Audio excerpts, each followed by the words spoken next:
we finally answer it once and for all. What is the perfect scale length for the ultimate B string? Plus, stop getting internet advice about your gear. Part 2, Revenge of the Idiots. Metal Bass Monday.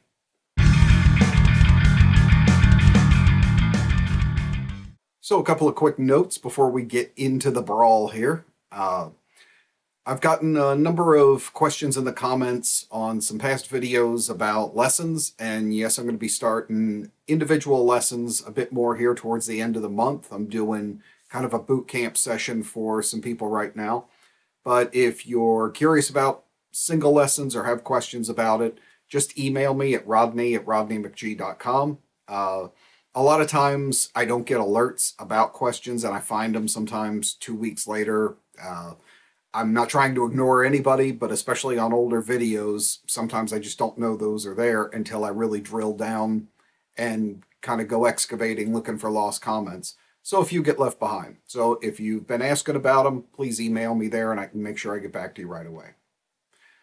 On another note, I'm going to be doing a patron live stream coming up on Tuesday. I'm going to announce it on the patron channels. Hope you can join me. I'm going to change the time a little bit to try and get with some of our friends overseas and things.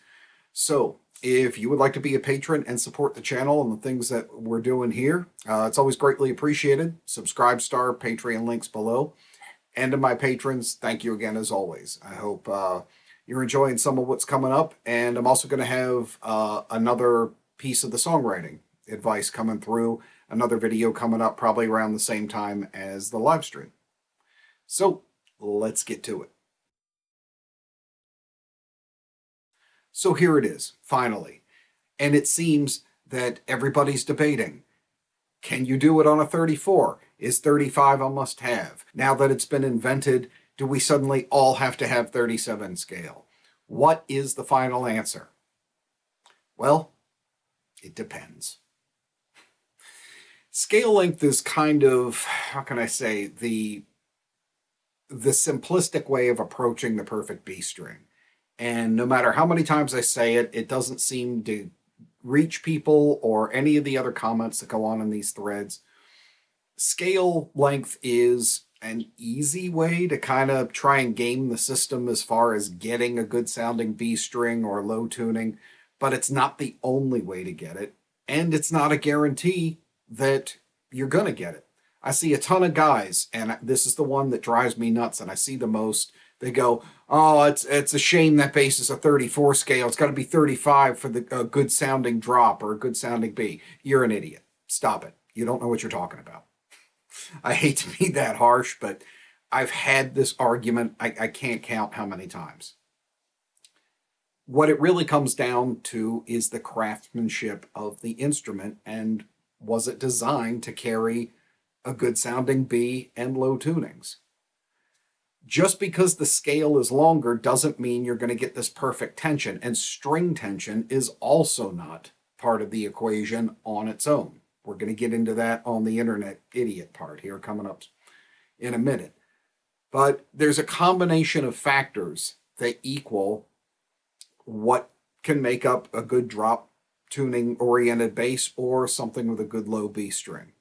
You need look no further than some of the most sought-after basses still to this day, but the original Series 5 strings that were, considered the gold standard when they came out, but all of a sudden now these basses that everybody still thinks of as fantastic are suddenly now deficient in some way because most of them were 34 scale. 35 wasn't a thing then. You had Zahn, Modulus, Tobias, Ken Smith. Ken Smith still advertising on a 34 scale bass, best B string in the business. How does that happen? Because you can compensate with other factors, and a lot of it comes down to the pick of, the right bridge, the right body construction. One, actually cutting the nut well. You'd be amazed at how much that can affect a bass. And a lot of kind of big machine basses, and what I mean by that are ones being spit out en masse or coming from overseas. Nothing wrong with import instruments. but a lot of them just aren't going to be fine-tuned that well with the nut and things right out of the gate to be able to set it up well for exactly that, type of either down tune or B string tone that we're looking for. So it's not all about scale length. It's, just one thing that's been tossed out there. And I think a lot of it's kind of been the chicken before the egg thing, where the market kind of decided, oh, well, it has to be 35 minimum or it's not worth it. And then people started making it that way. Looking at someone like, especially Mike Tobias. I used to have a Tobias Basic 6. Still to this day, one of the best basses I've ever played. One of the best sounding, one of the best playing. 6-string bass, and it was 34 scale. He's now started doing 35 scale instruments, but he still offers 34 as well. That to me says, one, he's one of the best bass luthiers of this generation. Why would he still hang on to the 34? Why did he start with 34 to begin with? I think it's part that, and we have to realize that, once something it's harder to convince somebody they've been fooled even than to fool them. So if somebody just insisted on it and put through some marketing hype that 35 scale was the magic answer and everything, now everybody just seems to believe it. And there's so many other factors that come into this. String gauge, and that's not always what you think it is either, or construction of the string, or a number of other things, and part of this is going to be in part 2 as well. But it's a combination of factors, and just because one isn't there doesn't mean that it's deficient. There can be another set of factors, like the construction of the instrument, that are making it just as good, if maybe not even better, a bass with a longer scale.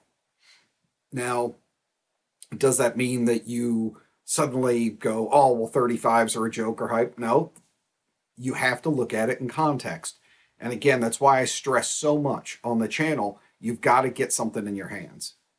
I realize it's tougher and tougher to do that these days, but just because something's 35 scale doesn't mean it's going to sound better, clearer, tighter, or have more fundamentals than a 34 scale. Even just changing the strings that you're using on it can make a difference. It also doesn't mean that, now all of a sudden, because of Dingwall and the new Spectres and things, now we have to have 37 scale. That's going to be a big thing to throw in the mix too. So there's more than one factor. There's no easy answer. But anybody telling you that the scale length is the one defining factor that cannot be changed, and that's what determines the bass and how well it works for drop tunings or whether it's going to have a good B string, they don't know what they're talking about. They genuinely don't. They can argue about it. God knows they do. Talk bass, I'm looking at you. But I see it in every forum all over, and most people just like to have an opinion because they think that opinion equals knowledge. It doesn't. So pick a bass and a scale that works for you, what feels comfortable for you, and then pursue it from that point. Find the best version of what scale works for you ergonomically. If a 37 fan fret works for you ergonomically, great, pursue the best version of that. If a 34 scale works best for you because, you have maybe some muscle issues or it just feels right in your hands, pursue that one. If you know what you're looking for, there are options out there. But there is no gauge or scale, rather, that's going to be 100% the ultimate answer. The ultimate answer is what works best for you first. Make sure it's a good quality instrument, then compare an A-B if you'll find what you're looking for in them. So now let's talk about why you're probably not going to get most of that information on the web and more buffoonery from the internet.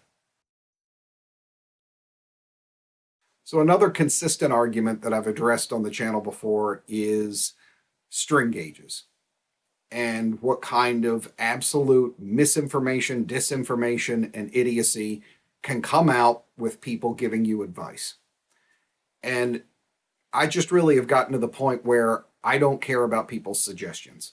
I genuinely don't, unless it meets a large string of qualifiers. I'm honestly shocked that people even ask for information most of the time, because most of it's just an opinion, or worst, it's this kind of cultish team mentality that I see all the time, because for the same reasons people root for certain political groups or sports teams or whatever, they just have this desperate need to associate themselves with a group or a brand or some kind of virtue signal, or who knows. But a lot of the times it's just them serving themselves, and it doesn't help you in any way at all. One of the ones that I see the most is the argument about string gauges, and it usually starts out with something like, I'm going to do drop B. What's the best string gauge for me? And then you'll get this line of people insisting that only their answer is the one true grail that must be reached, of, oh, you have to use heavy, super heavy strings, and you've got to, recut your nut to make sure that it fits right. And I use a 160 for, B, and just these ridiculous things, but they will swear it's the only answer. Here's how to tell that that person is full of crap immediately. If they give you this answer and this gauge and all this information and insist they're right, but they don't include anything about the construction of the string, the brand of the string, the materials of the string, or what bass they're currently using it on, and what scale, they're an idiot. They're just a overly opinionated jackass who wants to sound like an authority. All of those things are crucial.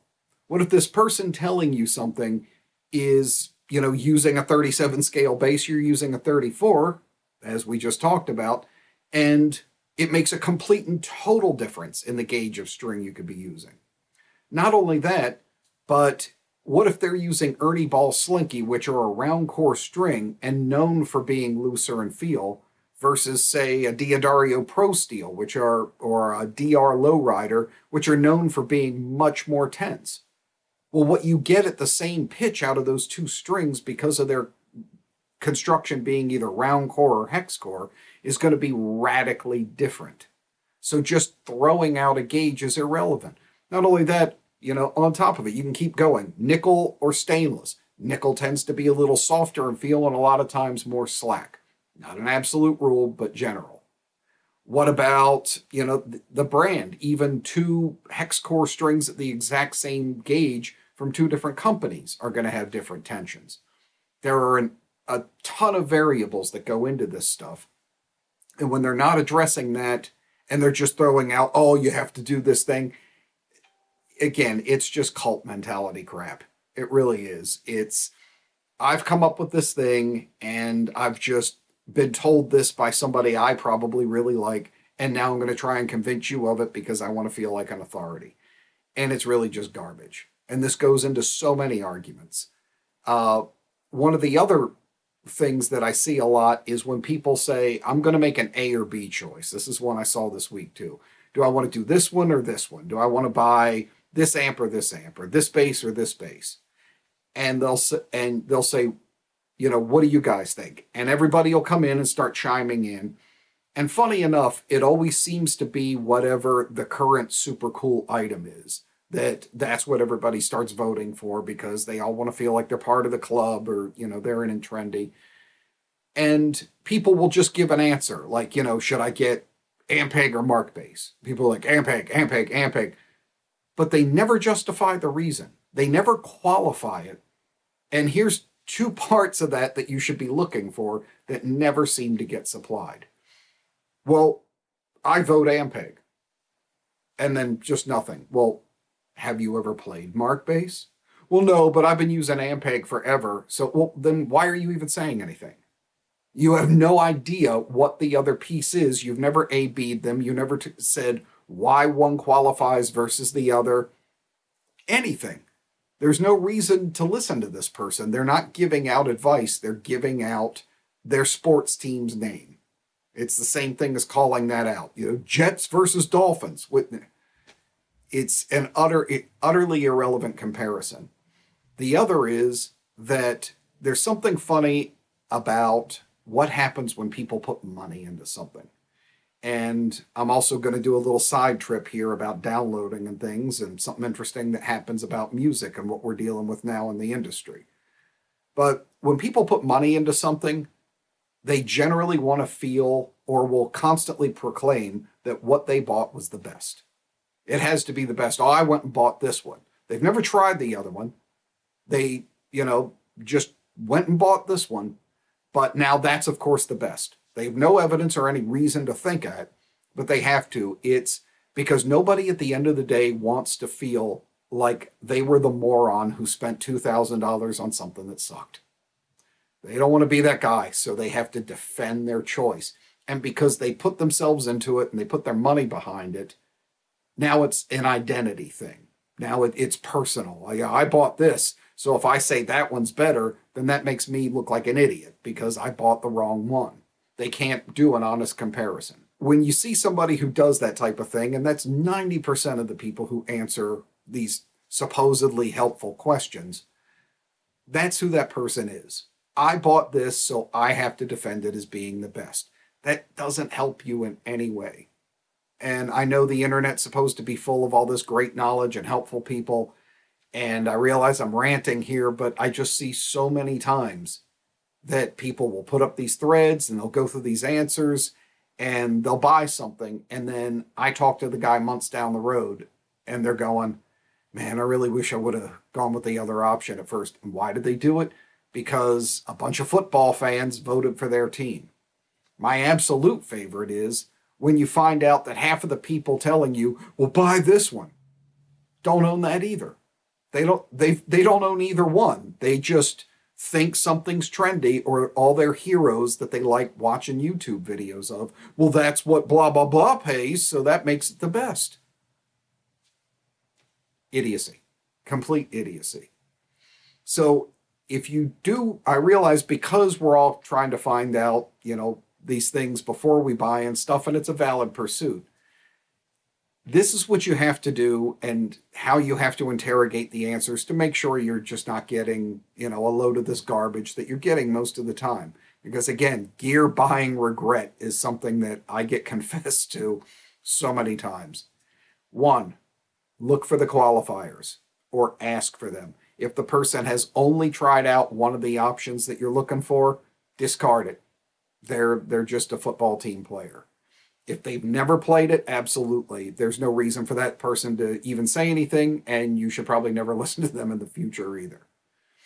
And then the last is, why was one picked over the other? That's what you're interested in, because what if all the reasons they hated the other version of something are the things exactly what you're looking for? That's happened to me. I had, a lot of you may know, I use the X Series EMGs in all my basses. The advice I got all the time about the X Series were, well, they have more treble. I don't like that. It's a bigger extended range. I don't need all that extra end. It cuts into the guitars.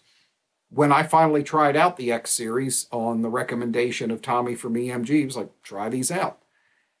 The place that their treble range actually sits is exactly where the metallic grind in my tone is and where I want it and what I'd always been trying to get. So had I followed these people and not asked them why they didn't like them, I never would have been open to that suggestion, and it makes up a big part of my sound right now. So find out those qualifiers. The other thing, like with strings, find out exactly what they're doing. If they just give you, like I said, like a number, anything like that, it's not going to help you. It's really not.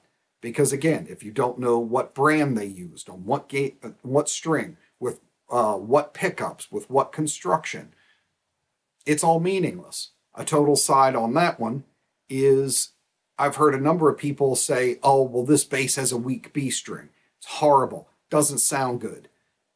The problem wasn't the bass. A lot of people were dogging on it. It turns out after a few people actually cracked into them a bit, it's the pickup. It just wasn't designed well to pick up that B string correctly. It was too high passed. It just didn't carry sublows well. Slap a set of EMGs or Bartolinis in it, and all of a sudden these things woke up and were these incredible 34 scale basses. So again, you have to start finding out why. So it takes more investigation. And I realize this seems like kind of an odd path to go down or rant to go down for this episode, but it is consistent. I mean, if you look at the comments on all of my stuff, it's a constant question about, should I buy this bass or this bass? Do you use these strings or these strings? I see it all over forums. It's obviously something that's going on, and I see people getting bad advice from keyboard warriors all the time who aren't qualified to give out advice. Go to knowledgeable sources, get your hands on it. Last resort is go to the internet. And if you do, avoid the popularity contests. Tell the keyboard warriors to take a break and find out the real qualifiers and investigate it the best you can. So that's really why you need to just pull back from it. You know, plus it just saves you a lot of time away from staring at a screen listening to idiots rant. And that's always a good thing. Now, a quick follow-up and a note is there is something to that thing about money, and I found this out a while back and read this study and just thought it'd be kind of a cool and interesting thing. And it can also go into how you deal with your own music if you choose to release it and things like that. Music has become pretty disposable in a lot of ways. Like, you know, people don't have the dedication to bands that they once did. It seems to have taken a background noise kind of aspect for a lot of listeners. They were trying to figure out if downloading or free music being openly available pretty much had any kind of effect on this. And they found out it absolutely does. That they had two different groups, an A and a B group. And the A group got an album from an artist they profess to like completely free. The B group was only asked to give like $2, you know, something completely minimal to get an album from the same band that they enjoyed. And then over a 1 month period, they would poll them questions about it. The A group was just kind of like, yeah, it was good, you know, whatever, had a very, what they called a low engagement score with the music, that they didn't investigate it that much. They didn't listen to it as regularly. The people who paid money actually listened to the songs more. They paid more attention to the lyrics. They felt more invested in the band's career and said that they were more likely to buy another album from them. And that they spent more time on songs that didn't appeal to them initially, trying to get into it or trying to take on something that was more challenging and eventually learn to like it. It was because they had skin in the game. Just even that little bit of money made them want to justify their purchase. It made them want to go in and create value out of it. And that says a lot.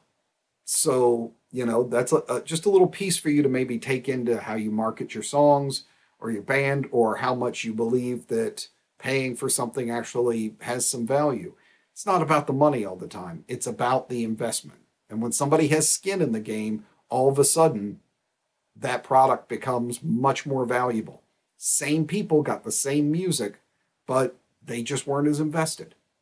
So it's definitely something that's kind of hurt the industry overall, and not from, you know, greedy artist point, but there is something about our psychology.